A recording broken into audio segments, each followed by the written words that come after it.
जिंदा जला दूंगा, चमड़िया उधेड़ लूंगा, काट दो।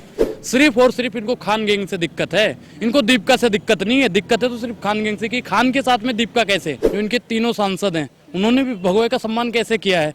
लहंगा उठा दो रिमोट से, दारू वो बियर पी के छमक छमक। भगवे की जो गाथा सुनाने लगेंगे तो पत्थर भी आंसू बहाने लगेंगे मैडम, क्योंकि अगर आपको जलाना है काटना है तो चीन बॉर्डरों पे कहे नहीं जाते हैं। पाकिस्तान चले जाइए, वहाँ पे फूंक के आइए ना, तब देखते हैं तुम कितने बड़े मर्द हो। और जो वो फिल्म जिसका एक गाना जैसे ही रिलीज हुआ यूट्यूब पर तो 100 मिलियन से अधिक व्यूज बटोरे, लेकिन देश में एक आग से लगा दी। कुछ लोग इसके समर्थन में उठ गए तो कुछ लोग इसकी पुरजोर तरीके से खिलाफत भी कर रहे थे। इसी क्रम में बातचीत करने के लिए हमारे साथ सोशल एक्टिविस्ट मौजूद हैं अनुराग जी। अनुराग जी, सबसे पहले आपका बहुत बयान वायरल हो रहा है कि पठान को आप रिलीज तो करा कर रहेंगे, और क्यों इस तरीके के मुद्दे बार बार उठ रहे हैं? देश में और भी तमाम मुद्दे हैं, पठान ही एक मुद्दा है। मैम मुद्दा तो बहुत है, लेकिन मौजूदा सरकार हमें मुद्दों से भटकाने के लिए पठान मुद्दा लाती है। मुद्दे तो बहुत है, महंगाई बेरोजगारी पे सरकार बात नहीं करती। सिर्फ बीच में कभी न आपने देखा होगा, इससे पहले भी आती थी फिल्में, उसमें भी भगवा पहन के करते थे। जो इनके तीनों सांसद हैं उन्होंने भी भगवे का सम्मान कैसे किया है। लहंगा उठा दो रिमोट से, दारू वो बियर पी के छमक छमक है ना गाना, तो उस पर आप लोगों ने विरोध नहीं किया। कभी आपने उनसे पूछा कि आपके 3 सांसदों ने बनाया? कभी नहीं पूछा। सिर्फ और सिर्फ इनको खान गैंग से दिक्कत है, इनको दीपिका से दिक्कत नहीं है। दिक्कत है तो सिर्फ खान गैंग से कि खान के साथ में दीपिका कैसे। इसके पहले भी दीपिका ने खान के साथ किया है, और भी बहुत सारे खान हैं। इनको सिर्फ ये भगवा दिख गया ना, और शाहरुख ने वहां पे भी बोल दिया इससे दिक्कत है। मैं तो कह रहा हूँ भाई मुझे इससे दिक्कत है। अब लोग मेरे विरोध में उतरेंगे जी, गिरे से तुम्हें दिक्कत क्यों है? मैडम ये सिर्फ राजनीति कर रहे हैं, और जो जलाने काटने और फूंकने की बात करते हैं वो राष्ट्र प्रेमी हो ही नहीं सकते, वो सीधे सीधे देशद्रोही हैं। क्योंकि अगर आपको जलाना है काटना है तो चीन बॉर्डरों पे कहे नहीं जाते हैं। पाकिस्तान चले जाइए, वहाँ पे फूंक के आइए ना, तब देखते हैं तुम कितने बड़े मर्द हो। और जो साधु महाराज हैं, हम नहीं मानते हो महाराज हैं, साध्वी जी हम नहीं मानते हो साध्वी हैं, सम्माननीय हैं, पूजनीय हैं, लेकिन उनके मुंह से यह अनर्गल भाषा अच्छा नहीं लगता। मैडम उन सच्चाई दिखाओ, अच्छाई दिखाओ। ये जलाने काटने की बात कौन से धर्म में लिखी हुई है? लिखा हुआ है, पुराणों में लिखा हुआ है, मानस में लिखा हुआ है, गीता में लिखा हुआ है। तो फिर वो लोग ज्ञान कहाँ से लाते हैं? बताइएगा, ज्ञान कहाँ से लाते हैं? शर्मनाक तो बात यही है, जो साधु संत खुद अपने आप को कहते हैं, जो धर्म की रक्षा करने की बात कहते हैं, वही मारने काटने की बात करने लगते हैं। वही तो हम कह रहे हैं कि वो साधु हो ही नहीं सकते, वो दंगाई है मैडम, दंगाई। साधु संत का काम क्या है? साधना। साधु का मतलब होता है साधना, और संत का मतलब होता है जो शांत हो, सच्चाई के रास्ते पे चलाए। ये तो कह रहे बेटा काट दो। एक महाराज जी हैं परमहंस, मैं तो उनको नमन करता हूँ, तो कहते हैं शाहरुख खान मेरे सामने आ जाए तो जिंदा जला दूंगा, चमड़िया उधेड़ लूंगा। अरे चले जाइए ना महाराष्ट्र, मन्नत हाउस में रहते हैं, उनके बाल तक पहुंचने की हिम्मत नहीं है, साया तक नहीं पहुंचेगा महाराज जी का। लेकिन वही है ना कि मैडम हाँ वही है कि अरे वो बहुत कुछ लेंगे भैया, वो तो बहुत कुछ लेंगे। आप जाएंगे पठान देख? बिल्कुल जाऊंगा, मैं तो कह रहा हूँ और भी लोगों को जिसको चलना होगा चलिएगा हमारे साथ। अच्छा, आपको कोई ऐसी आपत्ति तो नहीं? मैडम मुझे कोई दिक्कत नहीं है। भगवे का अपमान कैसे हो रहा है आप बताओ? उसमें भगवा बोला है, रंग बेशरम बोला है, 22 कलर है उसमें, 22, और 5 सेकंड के लिए भगवा कलर आया, वो भगवा नहीं है। मैडम डिटॉल साबुन का कलर क्या है आप बताइए? डिटॉल साबुन का कलर क्या है? ऑरेंज है। अच्छा वो भगवा नहीं है, उसे भी तो ऑरेंज बोल सकते हो आप लोग।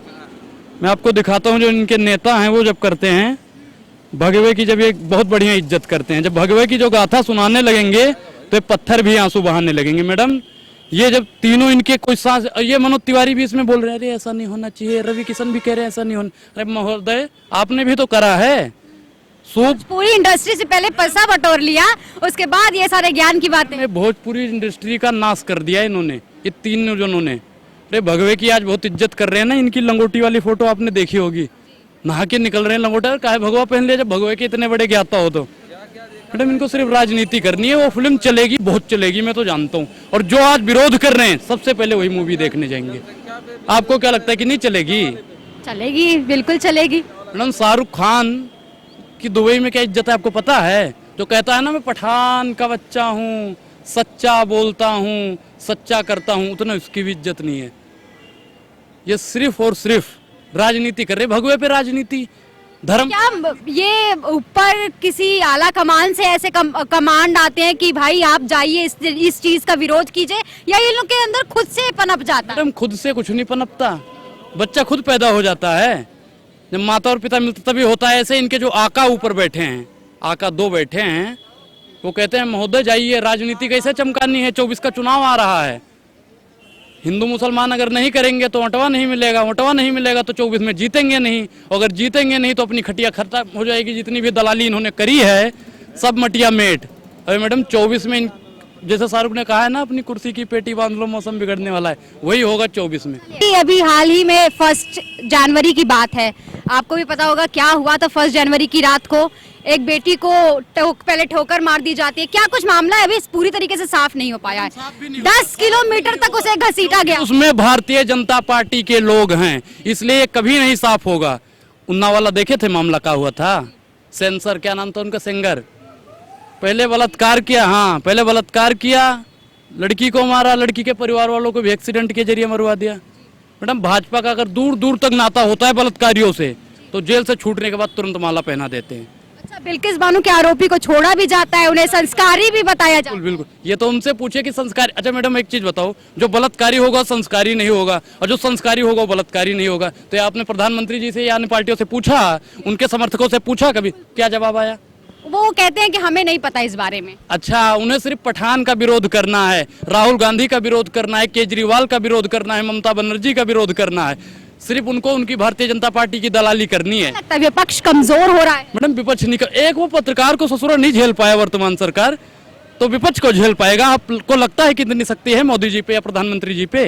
किसी के पास इतनी शक्ति है जो विपक्ष को झेल पाएगा? वर्तमान सरकार के पास है इतनी स्थिति कि वो इतना मजबूत है कि विपक्ष को झेलने की शक्ति रखता है? विपक्ष का मजबूत है। मैडम विपक्ष मजबूत नहीं, बहुत मजबूत है, और विपक्ष हमेशा मजबूत रहा है।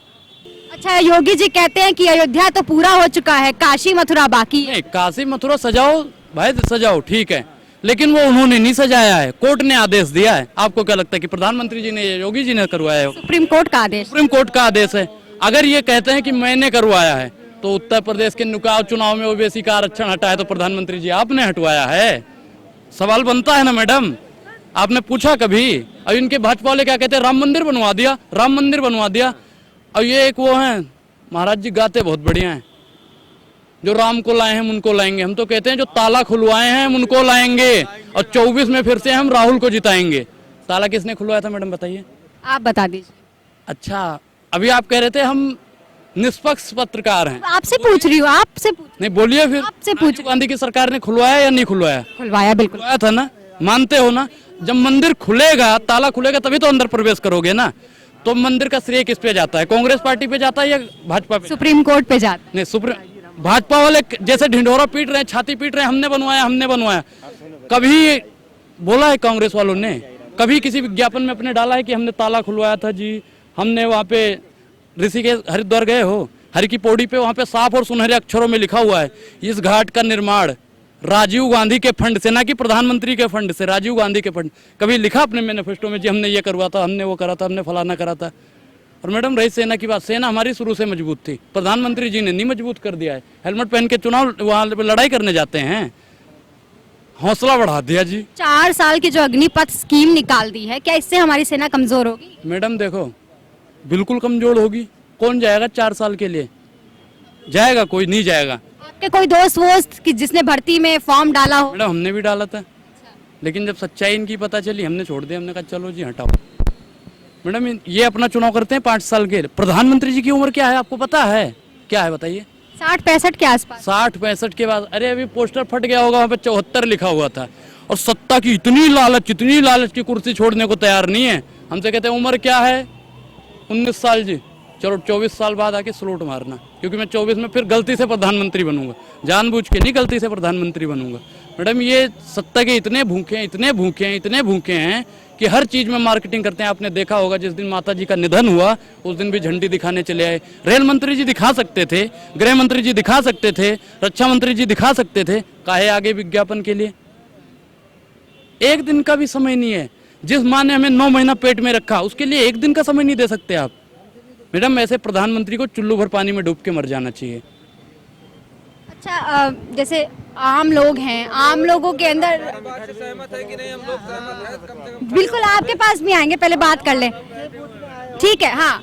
अभी देश में 80% जो आबादी है वो हिंदुओं की है, 20% आबादी मुस्लिमों की है, लेकिन फिर भी इस वक्त हिंदू खतरे में है। एपीजे अब्दुल कलाम हमारे सम्माननीय हैं, वो जब राष्ट्रपति रहे तब हमारे देश में हिंदू खतरे में नहीं रहा। जब यहाँ पे मुगलों ने राज किया तब हिंदू खतरे में नहीं था, अंग्रेजों ने राज किया फिर भी हिंदू खतरे में नहीं, 67 साल कांग्रेस ने राज किया फिर भी हिंदू खतरे में नहीं। 2014 से और आज तक भाई हिंदू की सरकार है, प्रधानमंत्री जी भी हिंदू, गृह मंत्री जी भी, जितने भी बड़े बड़े नेता हैं सब हिंदू हैं और फिर भी हिंदू खतरे में है। तो मैं तो कहता हूँ किसी मौलाना को प्रधानमंत्री बना दो, मुसलमान भी खतरे में आ जाएगा। आपको तो मुसलमान को ही खतरे में डालना है ना, तो बनाइए मौलाना को प्रधानमंत्री। मैडम ऐसे इस समस्या का कोई हल है?